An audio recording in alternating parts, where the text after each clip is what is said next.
Well, the time is just gone 5:24 p.m. as we head towards the time of iftar in Johannesburg. Durban will be at around 35 or 36 minutes from now, just before 6 p.m. Johannesburg will be at around 6:13 p.m. this afternoon on the sixth day of Ramadan, inshallah. And once again, we cannot thank Allah subhanahu wa ta'ala enough for this great blessings, for this mercy of this blessed month of Ramadan, Alhamdulillah.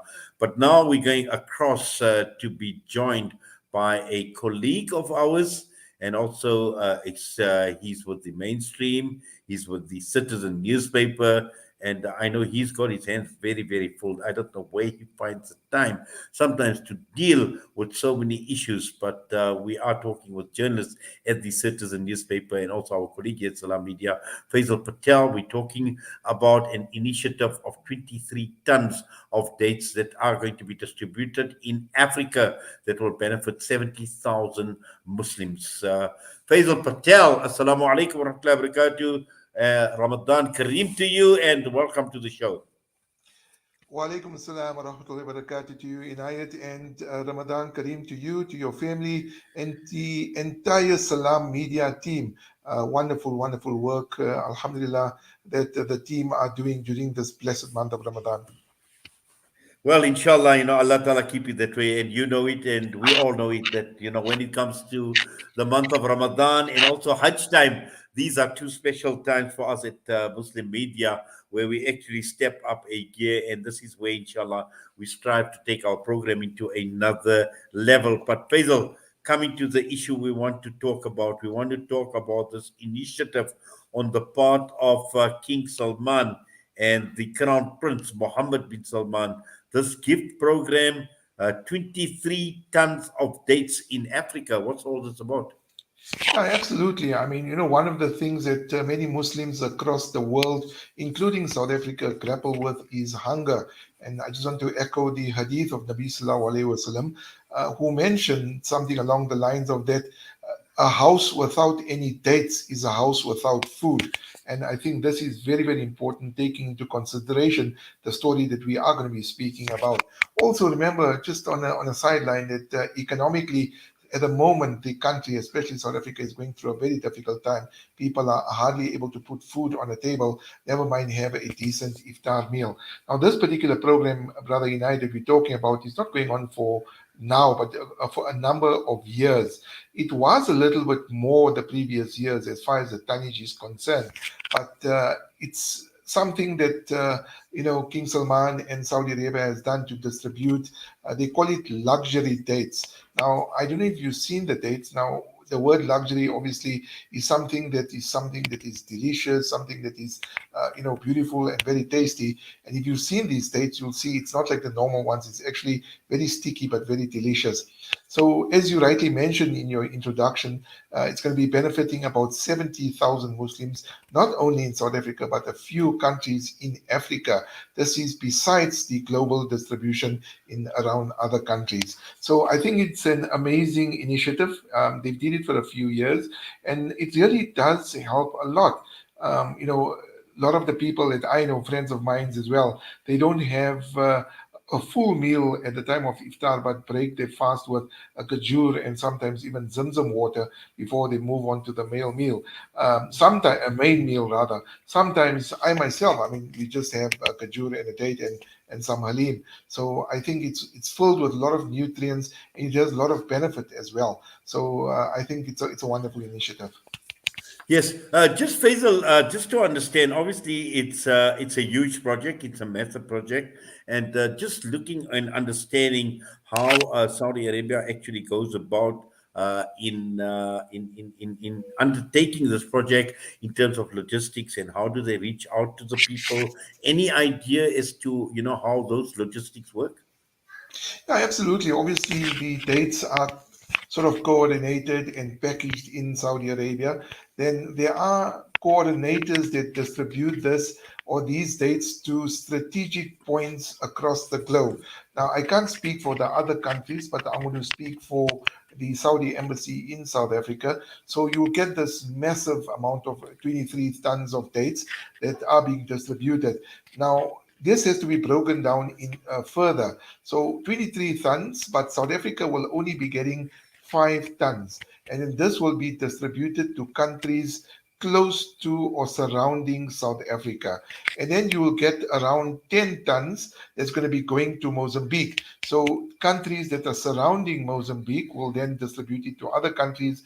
Zambia getting Zambia is getting 10 tons, Mozambique is getting 3 tons, and then they'll distribute it that way. So it goes to strategic points, but it's a massive global effort, and obviously planned well in advance.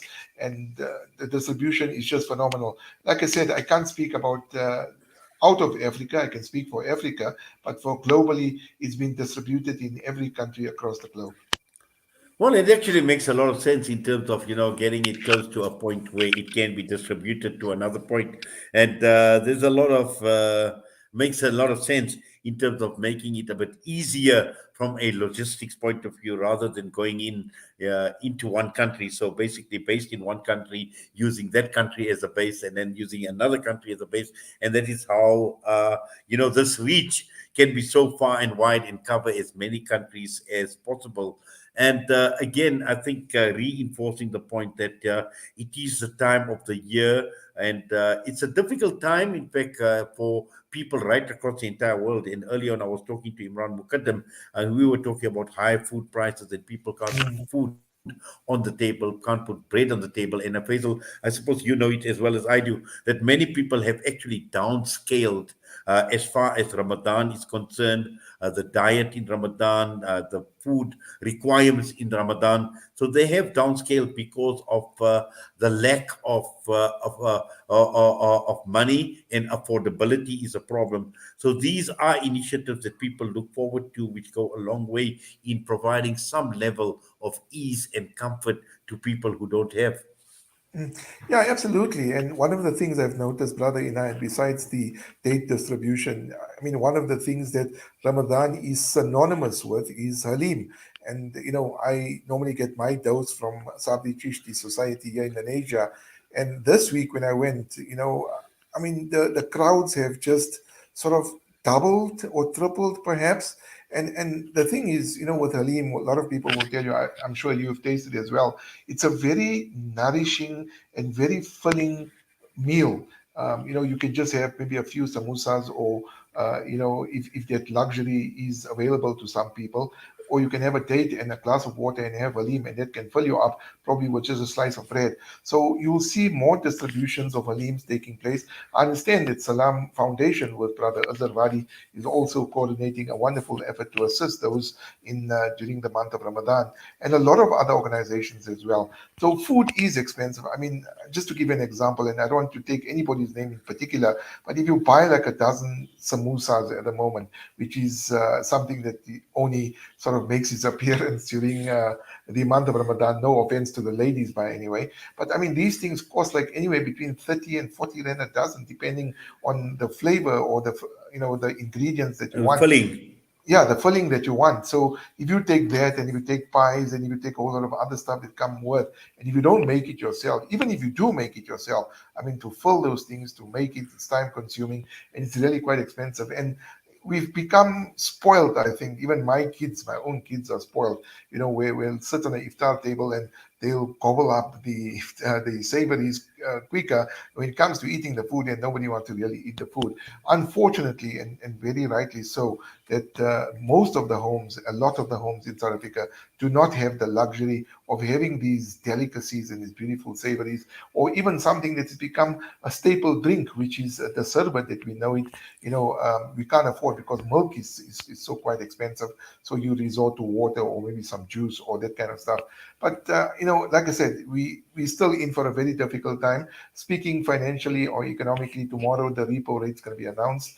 Those that obviously are involved in credit transactions, it's going to be a nightmare for them. Inflation went up last week. Petrol's probably going up more than likely next week as well. And this is going to have a huge economic impact not only on a petrol tank, but it this unfortunately, and people don't realize the ripple effect. It actually gets passed on to the taxis and to transport of goods from Durban when you come to the harbor, like these dates and many other stuff. So when you get a country like Saudi, or people within South Africa, NGOs that are distributing food, absorbing massive costs and getting donations and distributing this food, I think we need to lift our hands and make dua for them, and may Allah subhanahu wa ta'ala make it easy for them to continue doing the good work in feeding those, especially during the blessed month of Ramadan.